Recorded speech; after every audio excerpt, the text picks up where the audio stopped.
सब प्रेम से बोलो। लक्ष्मी नारायण भगवान की जय। राधा कृष्ण भगवान की जय।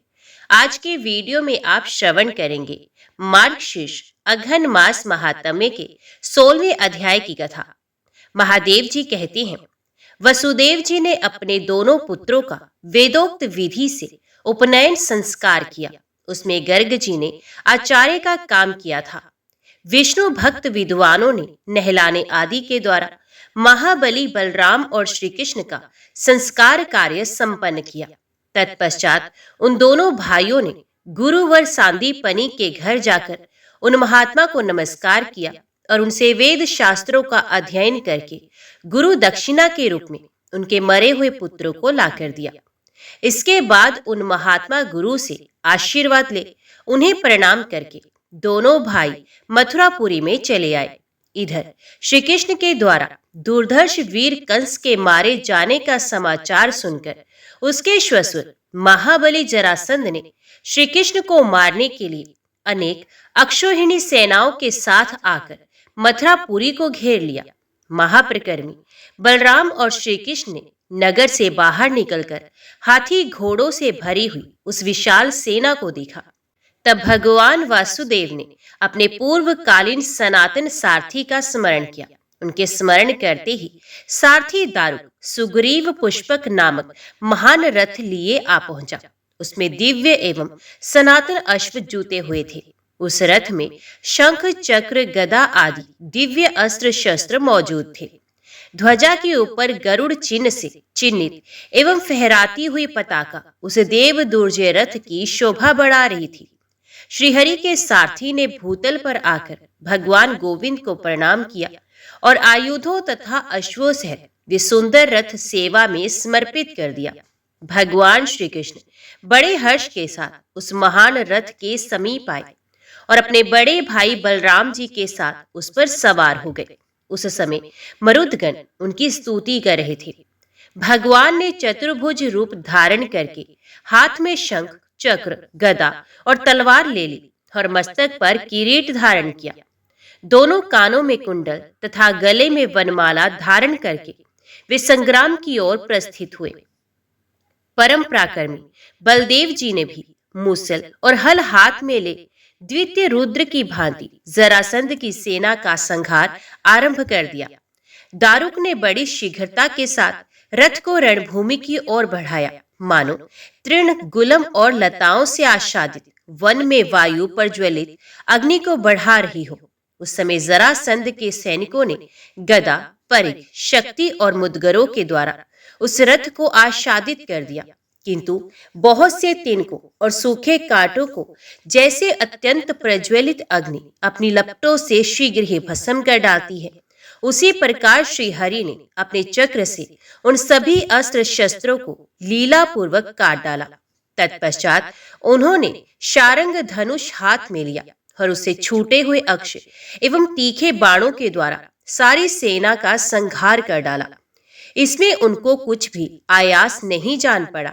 इस प्रकार क्षण भर में ही शत्रु की सारी सेना का विनाश करके यदुश्रेष्ठ भगवान मधुसूदन ने अपना 5 जन्य शंख बजाया, जिसकी आवाज प्रलयकालीन वज्र की भीषण गर्जना को भी मात करती थी। शंखनाद सुनते ही शत्रु पक्ष के महाबली योद्धाओं के हृदय विदीर्ण हो गए। वे घोड़े हाथियों के साथ ही गिरकर प्राणों से हाथ धो बैठे। इस प्रकार रथ हाथी और घोड़े सहित संपूर्ण सेना का केवल भगवान श्री कृष्ण ने ही सफाया कर डाला। अब उस सेना में कोई वीर जीवित नहीं बचा। तब संपूर्ण देवता प्रसन्नचित होकर भगवान के ऊपर फूल बरसाने और उन्हें साधुवाद देने लगे। इस प्रकार पृथ्वी का सारा भार उतारकर देवताओं के मुंह से स्तुति सुनते हुए भगवान धरणीधर की उस युद्ध के मुहाने पर बड़ी शोभा हुई। अपनी सेना को मारी गई देख खोटी बुद्धि वाला पराक्रमी वीर जरासंध तुरंत ही बलराम जी के साथ लोहा लेने के लिए आया। वे दोनों ही वीर युद्ध से पीछे हटने वाले नहीं थे। उनमें बड़ा भयंकर संग्राम हुआ। बलराम जी ने हल उठाकर उसे जरासंध के सारथी सहित रथ को चौपट कर दिया और महाबली जरासंध को भी पकड़कर वे मूसल उठा उसे मार डालने को तैयार हो गए। जैसे सिंह महान गजराज को दबोच ले, उसी प्रकार बलराम जी ने नृपश्रेष्ठ जरासंध को प्राण संकट की अवस्था में डाल दिया। ये देख भगवान श्री कृष्ण ने अपने बड़े भाई बलराम से कहा, भैया इसका वध ना कीजिए। इस प्रकार महामती धर्मात्मा श्री कृष्ण ने जरासंध को छुड़वा दिया। श्री कृष्ण के कहने से अविनाशी वीर संघर्षण ने शत्रु को छोड़ दिया। इसके बाद वे दोनों भाई रथ पर बैठकर मथुरापुरी में लौट आए। उधर जरासंध महापरिक्रमी काल्यवन के यहाँ गया। काल्यवन के पास बहुत बड़ी सेना थी। वहां पहुंचकर उसने वसुदेव के दोनों पुत्रों के पराक्रम का वर्णन किया। दानवों का वध, कंस का मारा जाना, अनेक अक्षौहिणी सेना का संहार तथा अपनी पराजय आदि श्री कृष्ण के सारे चरित्रों का हाल कह सुनाया। ये सब सुनकर काल्यवन को बड़ा क्रोध हुआ और उसने महान बलि एवं पराक्रमी मलेच्छों की बड़ी भारी सेना के साथ मथुरा पर आक्रमण कर दिया। मगधराज के महाबली सैनिक भी उसकी सहायता के लिए आए थे। जरासंध को साथ लेकर महान अभिमानी काल्यवन बड़ी तेजी के साथ चला। उसकी विशाल सेना से अनेक जनपदों की भूमि आच्छादित हो गई थी। उस बलवान वीर ने मथुरा को चारों ओर से घेरकर अपनी महासेना का पड़ाव डाला। उस समय भगवान श्री कृष्ण ने पूर्ववासियों के कुशल क्षेम का समाचार विचार करके सबके रहने के लिए समुद्र से भूमि मांगी। समुद्र ने उन्हें 30 योजन विस्तृत भूमि दे भी दी। तब श्री कृष्ण ने वहीं द्वारका नाम की सुंदर पुरी बनवा दी, जो अपनी शोभा से इंद्र की अमरावती पुरी को मात करती थी। भगवान जनार्दन ने मथुरा में सोए हुए पूर्ववासियों को उसी अवस्था में उठाकर रात भर में ही द्वारका पहुंचा दिया। सवेरे जागने पर उन्होंने स्त्री पुत्रों सहित अपने को सोने के महलों में बैठा पाया। इसे उनके आश्चर्य का ठिकाना न रहा।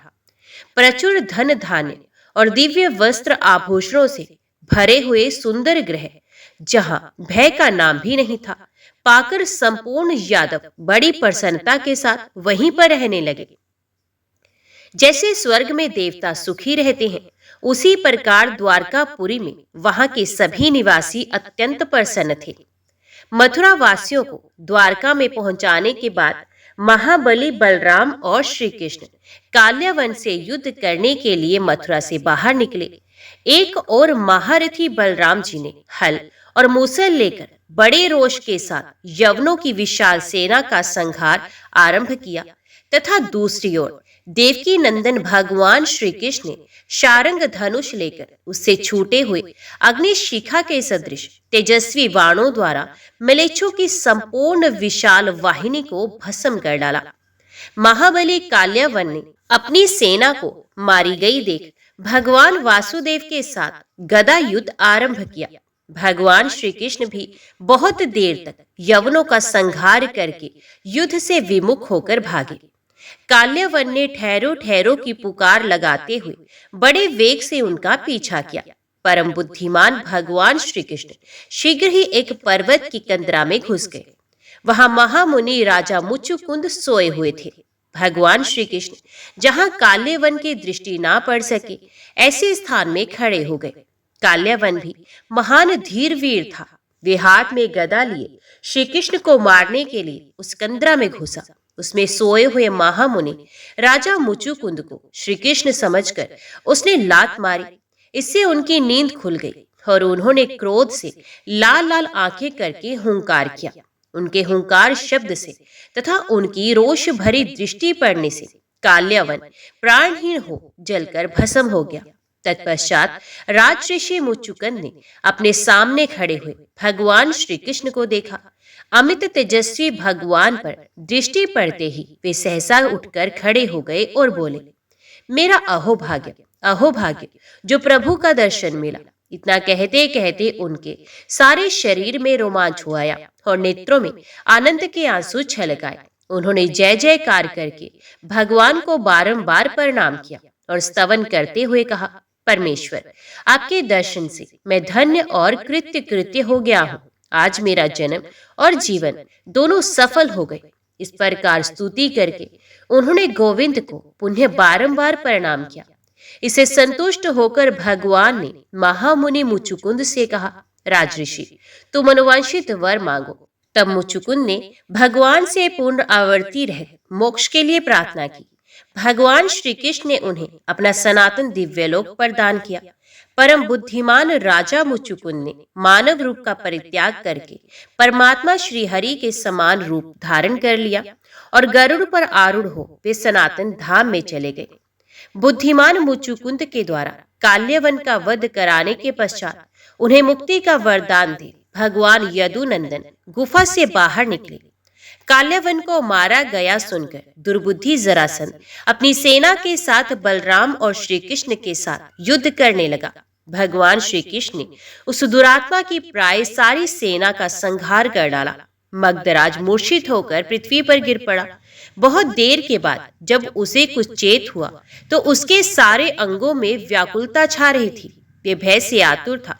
अब मगधराज जरासंध बलराम जी के साथ युद्ध करने का साहस ना कर सका। उसने महाबली बलराम और श्री कृष्ण को अजय समझा और मरने से बची हुई सेना को साथ ले तुरंत ही वे अपनी राजधानी को भाग गया। अब उसने बलराम और श्री कृष्ण का विरोध छोड़ दिया। तदंतर वसुदेव जी के दोनों पुत्र अपनी सेना के साथ द्वारका चले गए। वहां इंद्र ने वायु देवता को भेजा और विश्वकर्मा की बनाई हुई सुधर्मा नामक देव सभा को प्रेम पूर्वक श्री कृष्ण को भेंट कर दिया। ये सभा हीरे और वैदूर्ण मणि की बनी हुई थी। चंद्राकार सिंहासन से उसकी विचित्र शोभा हो रही थी। नाना प्रकार के रत्नों से जटित स्वर्ण में दिव्य शस्त्रों से उसकी शोभा और भी बढ़ गई थी। उस रमणीय सभा को पाकर उग्रसेन आदि यदुवंशी वैदिक विद्वानों के साथ उसमें बैठकर स्वर्ग सभा में बैठे हुए देवताओं की भांति आनंद का अनुभव करते थे। उन दिनों इक्ष्वाकु कुल में उत्पन्न रैवत नामक एक राजा थे। उनके रेवती नाम वाली एक कन्या थी जो समस्त शुभ लक्षणों से संपन्न थी। उन्होंने बड़ी प्रसन्नता के साथ अपनी कन्या का विवाह बलराम जी के साथ कर दिया। बलराम जी ने वैदिक विधि के अनुसार रेवती का पाणी ग्रहण किया। विदर्भ देश में भीष्मक नामक एक धर्मात्मा राजा रहते थे। उनके रुक्मी आदि कई पुत्र हुए। उन सबसे छोटी एक कन्या भी हुई जो बहुत ही सुंदर थी। उस कन्या का नाम था रुक्मणी। वे भगवती लक्ष्मी के अंश से उत्पन्न हुई थी। उसमें सभी शुभ लक्षण मौजूद थे। श्री राम अवतार के समय जो सीता रूप में प्रकट हुई थी वे ही भगवती लक्ष्मी श्री कृष्ण अवतार के समय रुक्मणी के रूप में अवतीर्ण हुई। पूर्व काल में जो हिरण्यकशिपु और हिरण्याक्ष नामक दैत्य हुए थे वे ही द्वापर आने पर पुनः शिशुपाल और दंतवक्त्र के नाम से उत्पन्न हुए थे। उन दोनों का जन्म चैत्य वंश में हुआ था। दोनों ही बड़े बलवान और पराक्रमी थे। राजकुमार रुक्मी अपनी बहन रुक्मणी का विवाह शिशुपाल के साथ करना चाहता था, किंतु सुंदर मुख वाली रुक्मणी शिशुपाल को अपना पति नहीं बनाना चाहती थी। बचपन से ही उसका भगवान श्री कृष्ण के प्रति अनुराग था। श्री कृष्ण को ही पति बनाने के उद्देश्य से वे देवताओं का पूजन और भांति भांति के दान करती थी। वे अपने सनातन स्वामी पुरुषोत्तम का ध्यान करती हुई कठोर व्रत में संलग्न हो पिता के घर में निवास करती थी। विदर्भ राज भीष्म अपने पुत्र रुक्मी के साथ मिलकर शिशुपाल से कन्या का विवाह करने की तैयारी करने लगे। तब रुक्मणी ने भगवान श्री कृष्ण को पति बनाने के उद्देश्य से अपने पुरोहित के पुत्र को तुरंत ही द्वारकापुरी में भेजा। ब्राह्मण देवता द्वारका में पहुंचकर भगवान श्री कृष्ण और बलराम जी से मिले। उन दोनों ने उनका विधि पूर्वक स्वागत सत्कार किया।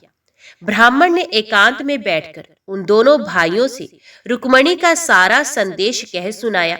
उसे सुनकर भगवान श्री कृष्ण और बलराम संपूर्ण अस्त्र शस्त्रों से परिपूर्ण आकाशगामी रथ पर ब्राह्मणों के साथ बैठे। महात्मा दारुक ने उस रथ को तीव्र गति से हाँका। अतः वे दोनों पुरुष श्रेष्ठ शीघ्र ही विदर्भ नगर में जा पहुंचे। बुद्धिमान शिशुपाल के विवाह को देखने के लिए सब राष्ट्रों से जरासंध आदि राजा आए हुए थे। विवाह के दिन रुक्मणी सोने के आभूषणों से विभूषित हो दुर्गा जी की पूजा करने के लिए सखियों के साथ नगर से बाहर निकली। वे संध्या का समय था। देवकी नंदन भगवान श्री कृष्ण उसी समय वहां आ पहुंचे।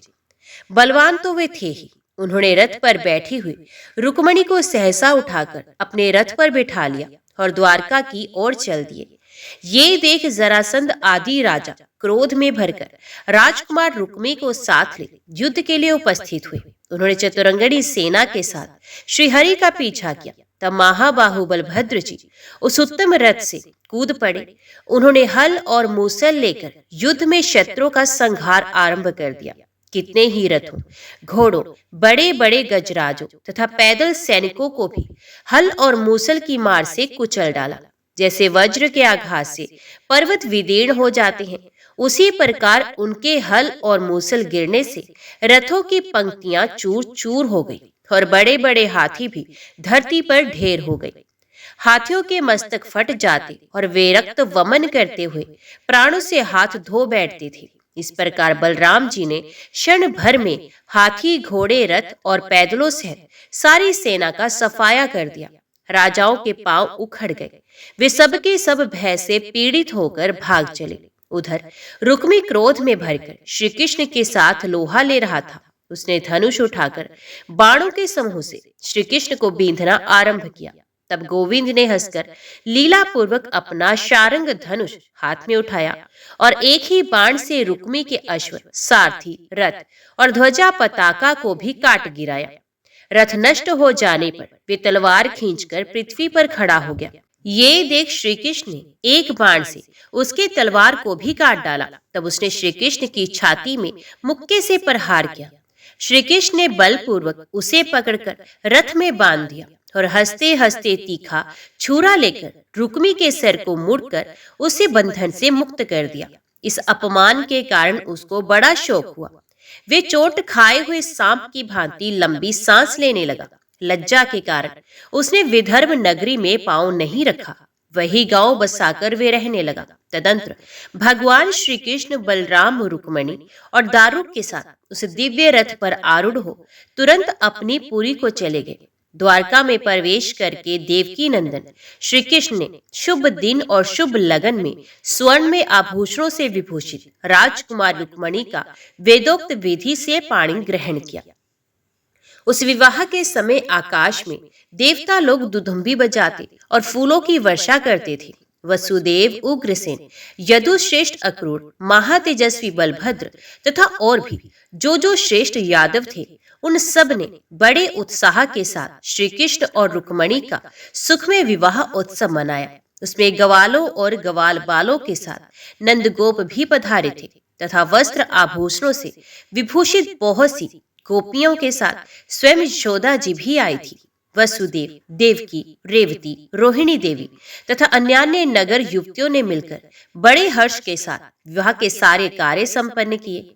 बड़ी बूढ़ी स्त्रियों सहित देवकी ने बड़ी प्रसन्नता के साथ विधि पूर्वक देव पूजन का कार्य संपन्न किया। श्रेष्ठ ब्राह्मणों ने विवाह उत्सव से संबंध रखने वाला सारा शास्त्रीय कार्य पूर्ण किया। सुंदर वस्त्र और आभूषणों से पूजित करके ब्राह्मणों को भोजन कराया गया। आए हुए राजा नंद आदि गोप तथा यशोदा आदि स्त्रियों का भी स्वर्ण, रत्न आदि के बहुत से आभूषणों एवं वस्त्रों द्वारा यथावत सत्कार किया गया। इस प्रकार उस वैवाहिक महोत्सव में सम्मानित हो वे सभी बड़े प्रसन्न हुए। उन नूतन दंपति श्री कृष्ण और रुक्मणी ने ग्रंथि बंधन पूर्वक एक साथ अग्निदेव को प्रणाम किया। वेदों के ज्ञाता श्रेष्ठ ब्राह्मणों ने आशीर्वाद के द्वारा उनका अभिनंदन किया। उस समय विवाह की वेदी पर बैठे हुए वर और वधू की बड़ी शोभा हो रही थी। पत्नी सह श्री कृष्ण ने ब्राह्मणों, राजाओं और बड़े भाई बलराम जी को प्रणाम किया। इस प्रकार समस्त वैवाहिक कार्य संपन्न करके भगवान श्री कृष्ण ने विवाह उत्सव में पधारे हुए समस्त राजाओं को विदा किया। उनसे सम्मानित एवं विदा होकर श्रेष्ठ राजा तथा महात्मा ब्राह्मण अपने अपने निवास स्थान को चले गए। इसके बाद धर्मात्मा भगवान देवकी नंदन रुक्मणी देवी के साथ दिव्य अट्टालिका में बड़े सुख से रहने लगे। मुनि और देवता उनकी स्तुति किया करते थे। उस शोभामयी द्वारकापुरी में सनातन भगवान श्री कृष्ण प्रतिदिन संतुष्ट चित्त होकर सदा आनंद मगन रहते थे ओम नमो भगवते वासुदेवाय नमः। जय श्री राधे कृष्णा। आज के वीडियो में इतना ही। उम्मीद करती हूँ वीडियो आपको पसंद आई होगी। वीडियो पसंद आई हो तो वीडियो को लाइक और चैनल को सब्सक्राइब जरूर कीजिएगा। जय श्री हरि लिखकर कमेंट बॉक्स में अपनी हाजिरी और अपने सुझाव देना ना भूलेगा। तो मिलते हैं अगली कथा अगली वीडियो के साथ। तब तक के लिए देखते व सुनते रहिए। जय मां कंजर, जय माता दी।